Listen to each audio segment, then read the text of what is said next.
Hi everyone, we are going to continue reading Peter Pan. We are in the middle of our chapter called Carried Off. Let's continue reading.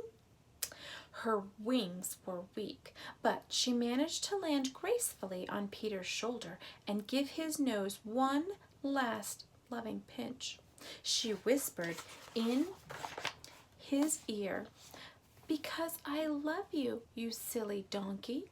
Then she flew weakly back to her little cave and collapsed on her bed. Here's a picture, friends, of Tinkerbell.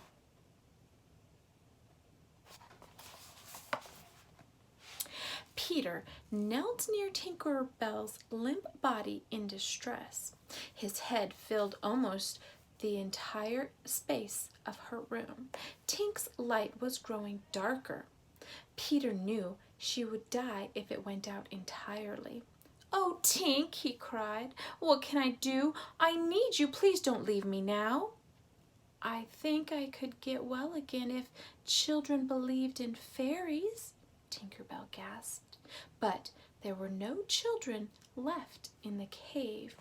Peter stood up straight and screamed out to all of the children in the universe, to all who might be dreaming about Neverland. Boys and girls in their pajamas, safe in their beds, maybe even you. "Do you believe?" he cried, and his question rang throughout the world. Tink sat up weakly in bed and listened, straining to hear her fate. She and Peter thought they heard some voices, but they weren't sure. "If you believe," Peter tried next, "clap your hands. Don't let Tink die." This time they heard their answer. Many children were clapping. A few naughty, nasty children hissed, but mostly they clapped until, the clapping suddenly stopped. Having been hushed by worried mothers who had rushed into bedrooms to find out what all the commotion was about. Nevertheless, that bit of clapping was enough. Tinkerbell was saved. Back to her old self, she didn't even think of thanking the children who believed, although she did want revenge on the few who had hissed. "Now we must rescue Wendy," Peter vowed. Oh, if only some clapping could work that magic as well. Yes, we must always think of Wendy," Tinkerbell said glumly. It was a cloudy night, not good weather for flying, so Peter pressed forward on the ground in Indian fashion. He could not help but notice that the island was strangely quiet, as though it were still in shock from the recent battle.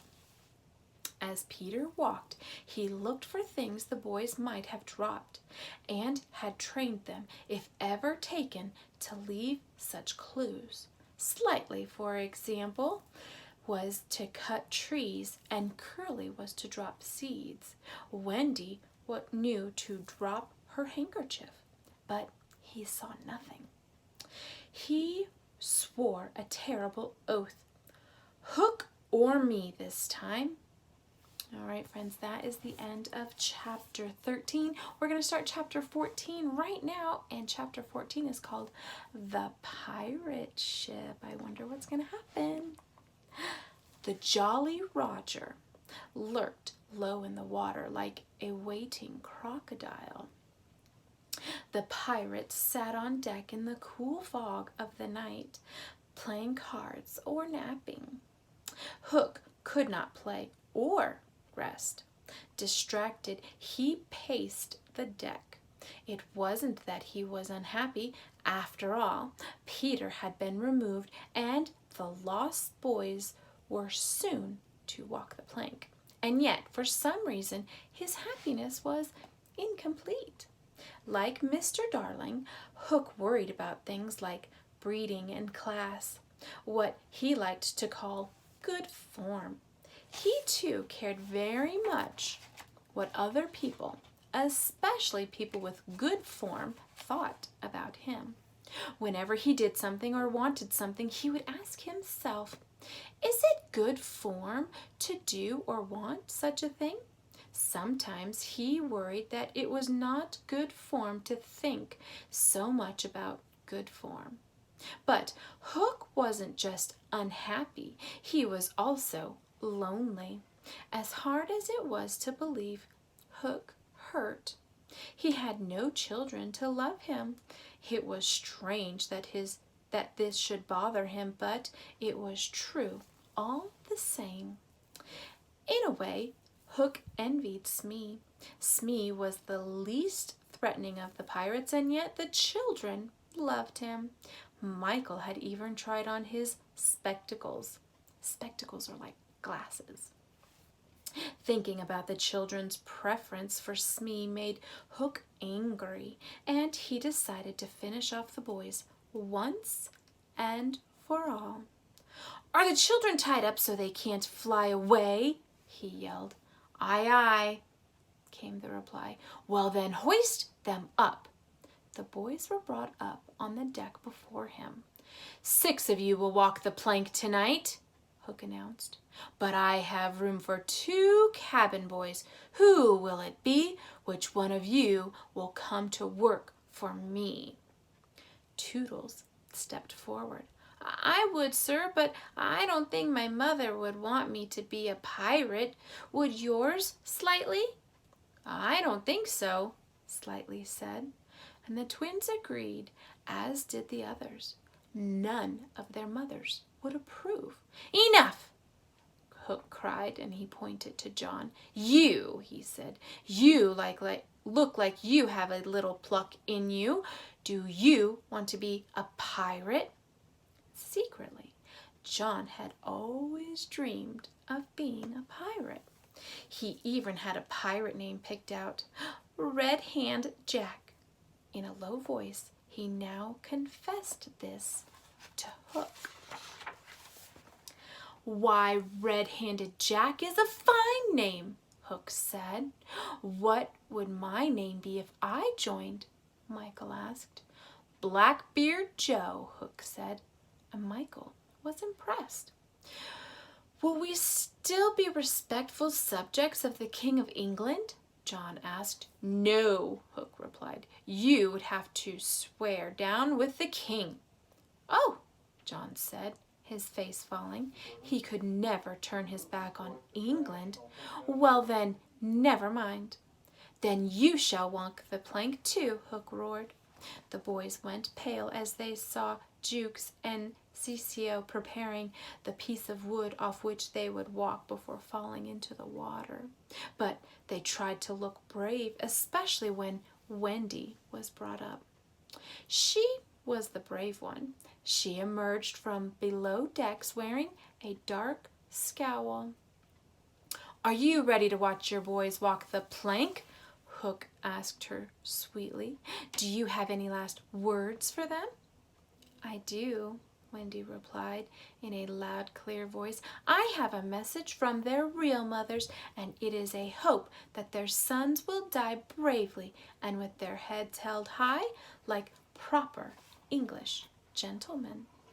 The boys all stood up a little higher, trying to be brave, to do this one last thing for their mothers and for Wendy.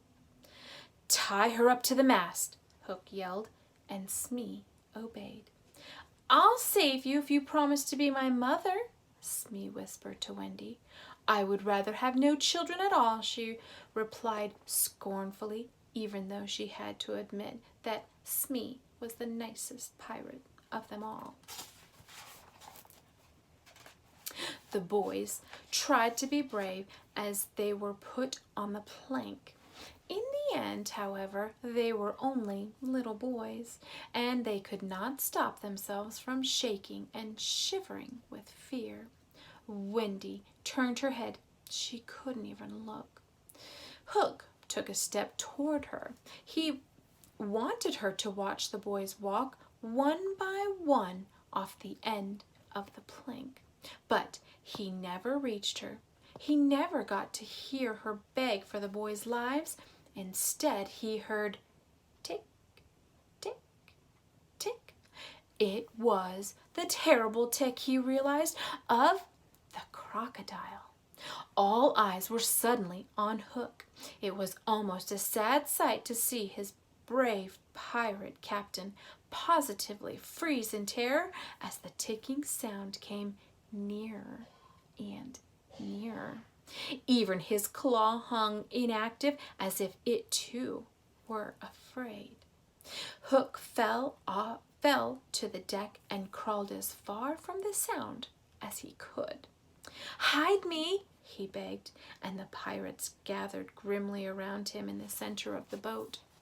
The Lost Boys glanced over the side of the boat to look for the crocodile, but to their surprise, they saw Peter approaching instead. He signaled them not to give any sign, and he kept on ticking and climbing. All right, friends, that is the end of chapter 14 called The Pirate Ship. We will continue reading chapter 15. It is called Hook or Me this time, and we will read it tomorrow. I hope you guys all have a great rest of your day. I'll see you later. Bye.